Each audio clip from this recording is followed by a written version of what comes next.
In this video, we delve into the world of Paul Morphy, the Mozart of chess, exploring his masterful execution of the King's Gambit. Brace yourselves as we dissect 5 games showcasing his astute play and unparalleled genius. Prepare to be captivated by the magic of Morphy and the beauty of the King's Gambit. The first opponent is the American politician Alexander Meek. Paul Morphy starts e4 and meets e5 with f4 marking the King's Gambit. Black accepts the gambit, and let's see what Morphy has in store. Knight f3 develops, and g5 aims to hold on to the gambit pawn. White plays bishop c4, pressuring the fragile f7 and putting him one step closer to castling. Black plays bishop g7, and Morphy continues aggressively with h4. Using his lead in development, he hopes to open things up and build a kingside attack. Black could play h6 since his rook is defended, but chooses g4, attacking the knight. The knight hops to g5, where it cooperates with the bishop in attacking f7. There's also an attack on g4, so black plays knight h6 to defend against both threats.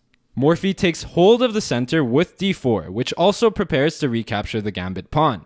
Now the pressure is becoming unbearable for black, so he plays f6, kicking the knight away.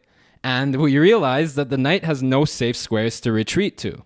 What does Morphy have up his sleeve? He captures on f4, giving up the knight. He captures the pawn on f4, hitting the queen.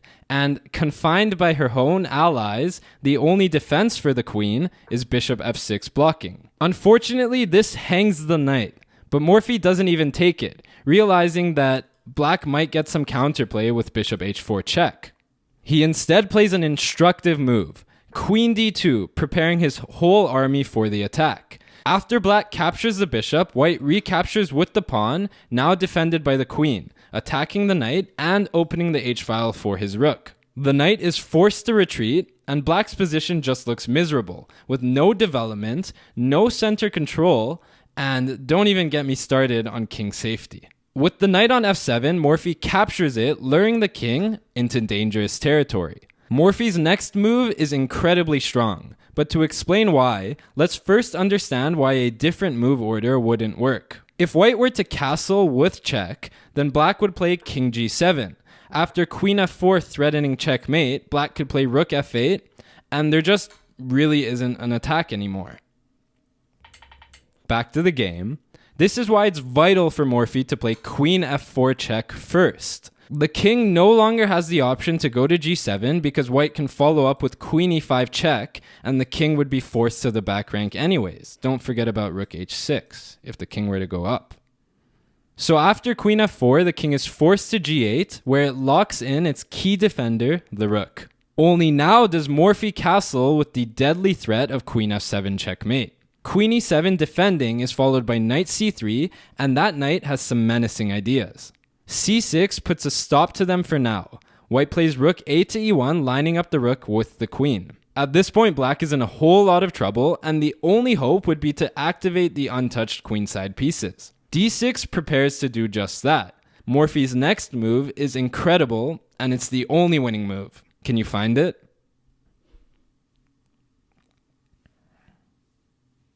The move Morphy plays is knight d5. But black's wondering, can't I just capture the knight? Which he does do, allowing white to recapture with the pawn, opening the e-file, which comes with an attack on the black queen. Morphy is down not 1, but 2 minor pieces, yet he is still somehow completely winning. There are too many checkmate threats, and you can't stop all of them. First of all, the queen is hanging, and she has to keep an eye on both f7 and f8. Queen to g7 is the only way to do just that. But if queen to g7, then white can play rook e8, and the game is pretty much over. Black's done for, he knows it too, and so he resigns. The next opponent is English aristocrat George Lyttelton. He accepts the gambit, and Morphy again replies with knight f3.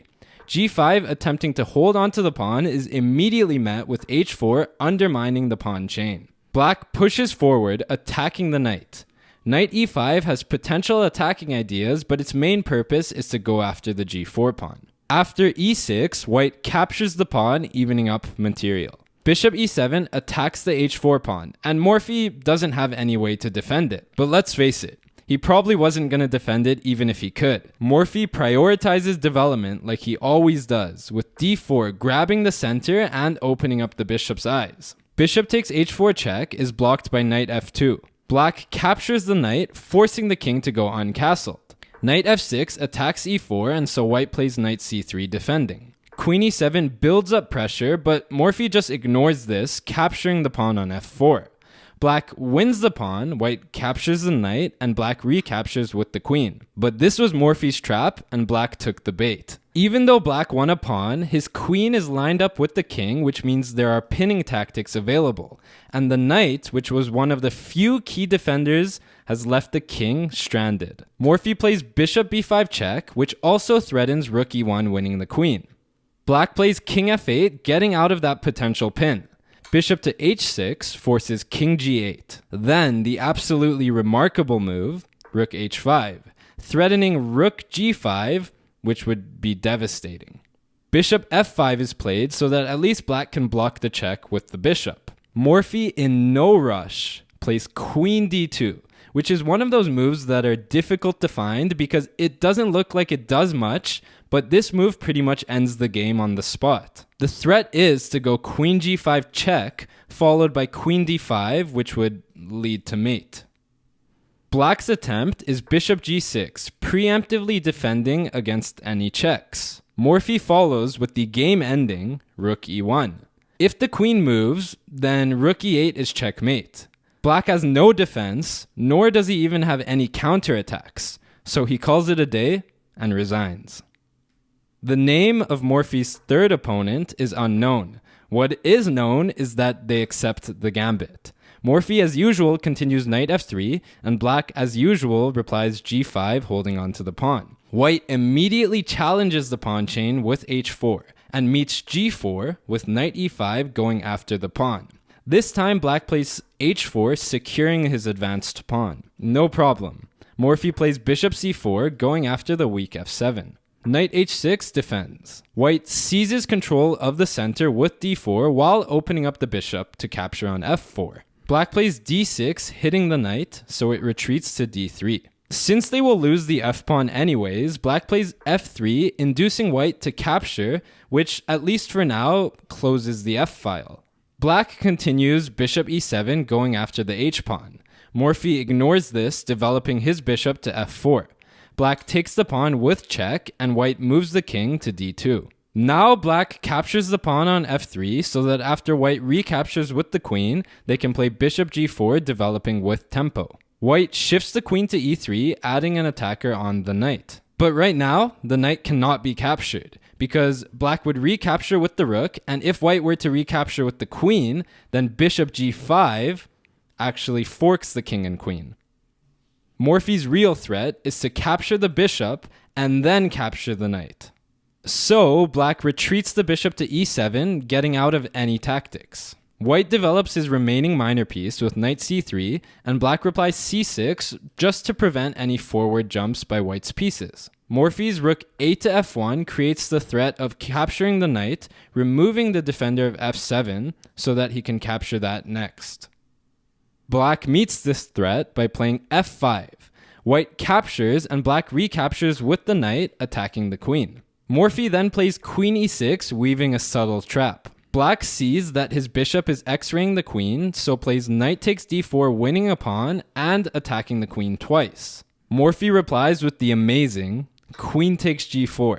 Black would be down too much material otherwise, so he is forced to recapture, leaving the rook hanging. Morphy captures the rook, and what black probably missed is that they cannot block with bishop f8. If bishop f8 is played, then even though white's best move is actually knight to e4, the easiest way to understand why white is winning is after bishop h6 piling up on the pinned piece. Black could play knight d7 defending, but white would just capture several times and eventually win the queen.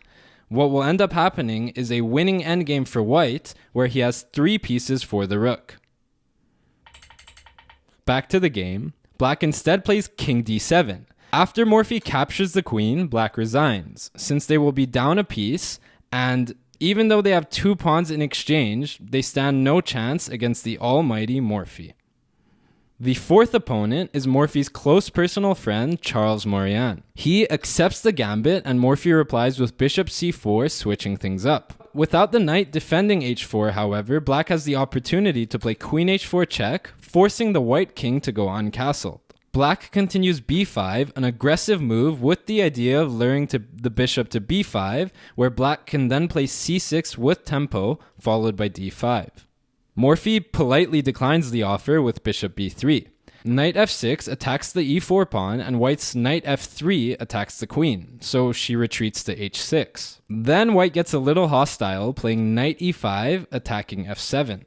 The only defense is d5. Knight c3 develops while pressuring d5. Black plays bishop d6, attacking the knight, so white plays d4, defending. Here is where black starts to go wrong, by capturing on e4. Not only does this leave the d5 pawn hanging, but after white takes the knight, black shouldn't recapture because it would allow knight takes f7.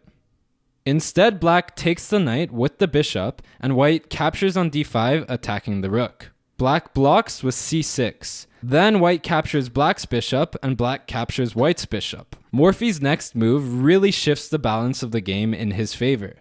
Knight d6 forces black's king to go uncastled, and it also has to remain in the center because the bishop was also attacked. After the check, white plays queen takes d5, and there are just too many threats to count. Black gets out of the worst of the bunch, which were the discovered check threats. Morphy continues to open up lines with c4.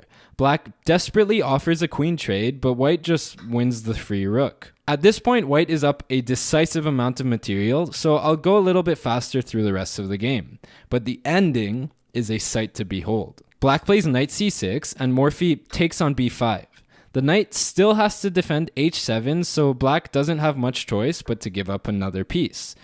But at least he can get the queens off the board, and we see a flurry of exchanges. After the dust settles, Morphy develops his bishop, making way for his rooks. Black activates his own rook, and white plays king f2, connecting his rooks. Bishop e6 developing is followed by rook c1 check, king b6, bishop e3 check, and king a6. White has checkmate in 3 here, if you want to take a second to find it. Morphy starts the combination with the move, rook a6 check. King a5 is forced, then bishop d2 check, king a4, and rook a6 checkmate.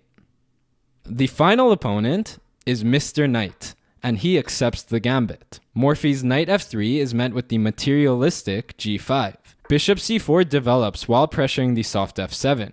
Queen e7 attacks e4, but white does not defend it, going for d4 instead. This is because black capturing the pawn would give white a promising initiative after king f2, followed by moves like rook e1.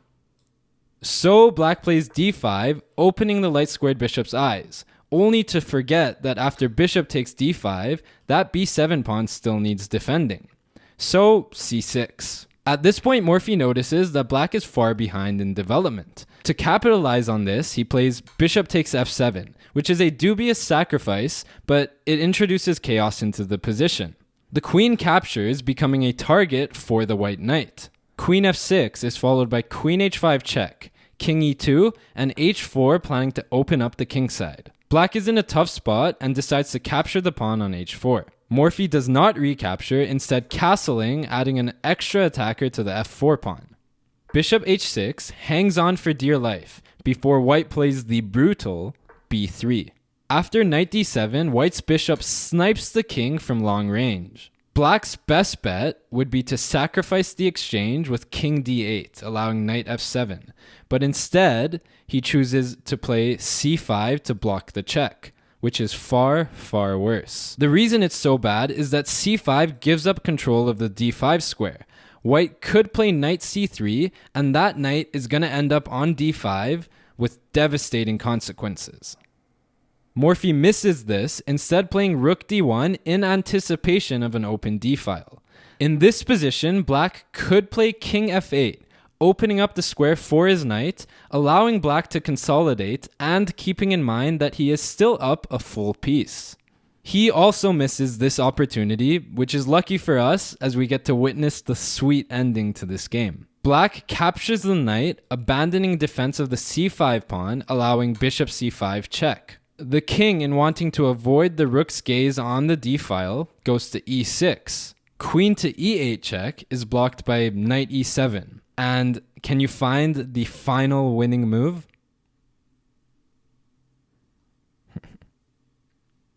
The move is d5 checkmate. Ouch. I hope these games were both entertaining and instructive. Don't forget to like, comment, and subscribe for more chess content.